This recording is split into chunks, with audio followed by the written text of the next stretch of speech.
Memang pada datang ke rumah saya, tapi kan gimana sayanya? Saya selalu nolak. Saya nggak ada nyamperin mereka, jelas-jelas. Jalan kan? Saya nggak pernah jalan ya. Itu saya pikir tukang ojek karena lagi ada di pangkalan. Tuh kan saya pikir Tapi saya nggak jadi, tapi nggak ada saya masalah. nggak jadi. Ya kan kita taunya ini perempuan Nggak pernah. nerima, laki-laki yang datang dia terima. Gitu Oh, kan? Ya termasuk suami kita datang. Nggak Dengar, Bu, bisa. dipikirnya Nggak itu ada, saya tukang nggak pernah. ojek. Saya Ibu nggak pernah. dipikirnya tukang Nggak ada, saya ojek. nggak pernah.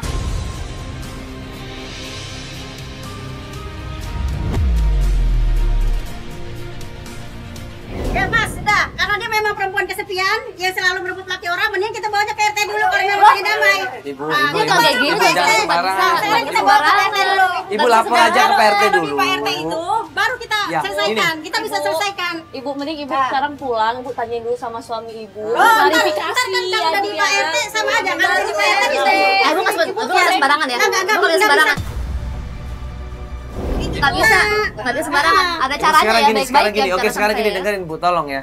Sekarang ibu lapor aja ke PRT dulu ya. Kalau emang ibu mau lapor aja dulu. Biar dipanggil orang-orang yang ada hubungannya dengan, iya dengan Mbak ini ya. Suami ibu dipanggil, saksinya dipanggil, nggak apa-apa Mbak ya. Setelah kita kasih tahu pelan-pelan ya, ibu-ibu itu akhirnya mau mendengarkan kata-kata kita.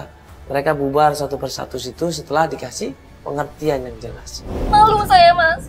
Apa kata orang-orang, apa kata keluarga saya kalau tahu saya sampai diginiin gitu loh. Maksudnya ya nggak harus kayak gini juga lah. Ini anak tahu nggak masalahnya? Anak saya lagi tidur di dalam.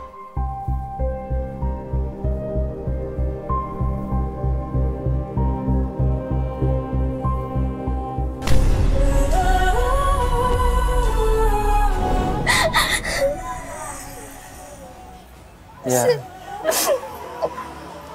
Capek banget Mas saya sekarang kayak gini. Capek banget, udah malu juga ya, capek juga gitu loh.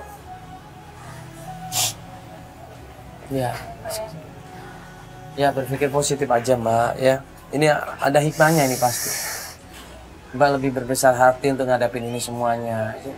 Baru 2 bulan tinggal suami, masalahnya ada aja. Udah sekarang Mbak lebih kuat lagi, lebih ikhlas. Sekarang konsentrasi sama suaminya. Iya, konsentrasi sama suaminya.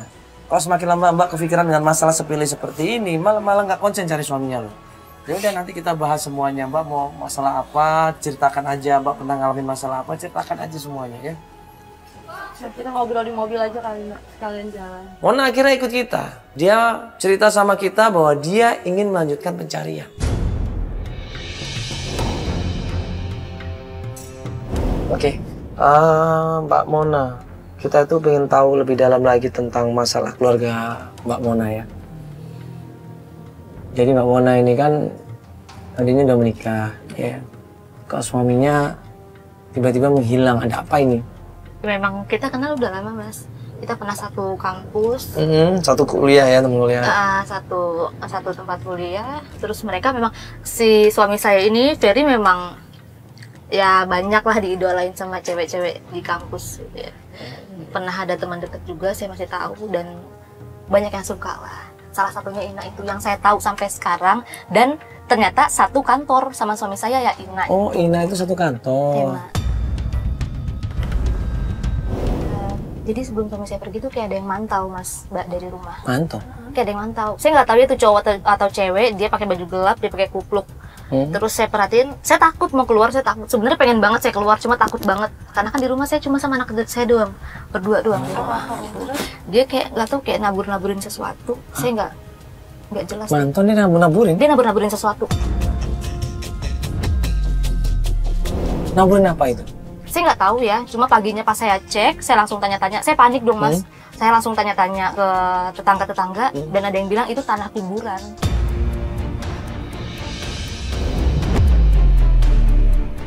Tanah kuburan, bayangin. Siapa yang menabur tanah kuburan di depan rumahnya Mona? Tujuannya apa? Maksudnya apa? Gak ada yang tahu sampai saat ini. Nah, semenjak tanah kuburan itu disebarkan di rumahnya Mona, suaminya ini mulai berubah. Gak perhatian lagi, jarang telepon, suka marah-marah. Jarang pulang ke rumah. Mona yakin banget ada kemungkinan tanah kuburan itu yang menyebabkan suaminya berubah. Masa sih tanah kuburan bisa menyebabkan suaminya berubah? Jujur gue nggak percaya. Tapi Mona yakin. Kata siapa? Kata orang-orang katanya. Ya udah, informasi ini kita keep dulu. Ya, kita lakukan pencarian dulu. Setelah dapat bukti-bukti yang kuat, baru kita ambil kesimpulan. Pencarian pertama, tempatnya adalah kantor di mana Ferry ini pernah kerja di tempat itu. Mona bilang kita akan ketemu sama manajernya, Mas. Namanya Handoko. Kita lanjut menuju ke sana.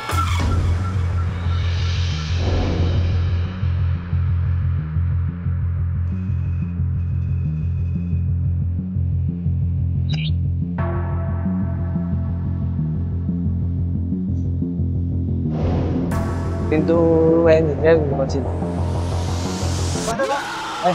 Pak, iya.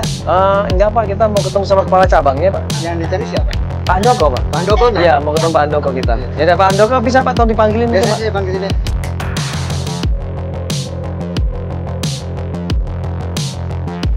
Iya Pak, ya selamat siang. Dengan Pak Andoko. Oh iya, betul. Iya, saya Mandala. Siang, Pak. Ini kenalin Bu Mona, ini Feli. Ya, ini Pak Andoko, kita mau nanya. Mungkin anak buah Bapak namanya Pak Ferry Andrian. Iya, betul ya. Kenal? Iya, sangat kenal. Oh, kenal sekali. Iya, kok boleh tahu dia masih kerja di sini nggak ya? Dia udah keluar dari sini dan dia juga bermasalah di sini. Bang, ini masalah apa ya, Pak? Terutama dia menggelapkan barang-barang. Sudah saya laporkan ke pihak-pihak berwajib. Pak, penggelapan barang apa Pak? Ya, terutama dia barang yang sudah masuk, terutama itu barang-barang seperti importir yang udah mau dikeluarkan itu ditahan sama dia. Jadi bawa barang-barang Pak, barang-barang impor itu dibawa semua sama Iya, dia? iya, iya. Ditahan sama dia? Iya. Oh gitu, kok istrinya nggak tahu? Ya Mbak tahu nggak masalah ini? Oh, ini istrinya. Bentar, sabar dulu Pak ya. Ini istrinya nggak tahu kalau suaminya melakukan hal itu. Nggak mungkin istrinya nggak tahu.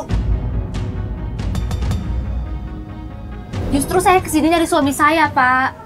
Dia udah sebulan lebih, hampir 2 bulan dia nggak ada di rumah. Terakhir dia bilang lagi tugas kantor. Istrinya ini nggak tahu apa-apa Pak. Apa yang dilakukan sama suaminya dia nggak tahu menahu.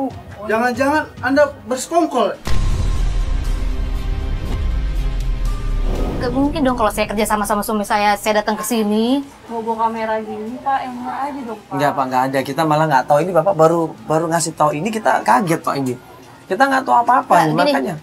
Gini bener nggak? Terakhir suami saya kasih kabar kalau dia itu lagi ada tugas ke Lampung 1 bulan. Setahu saya nggak ke Lampung dah, ke Bandung. Nanti dia ke Bandung bukan ke Lampung nih Pak ya? Iya. Dia biasanya kalau tugas sama siapa Pak ini? Teman-temannya siapa aja? Mungkin saya bisa nanya sama temannya di sini. Biasanya dia sama Ina. Dia ini bawaan saya. Ina. Kenapa harus sama Ina? Apalagi Mona ini cerita, Ina ini dulu suka sama Ferry. Bapak gak curiga berdua gitu keluar Dan kota? memang itu tugas saya dia. Selalu berdua. Itu yang minta request dia emang, yang request dia? Iya. Dia minta Hmm. pengennya sama Ina gitu. Iya, betul. Ferry yang minta.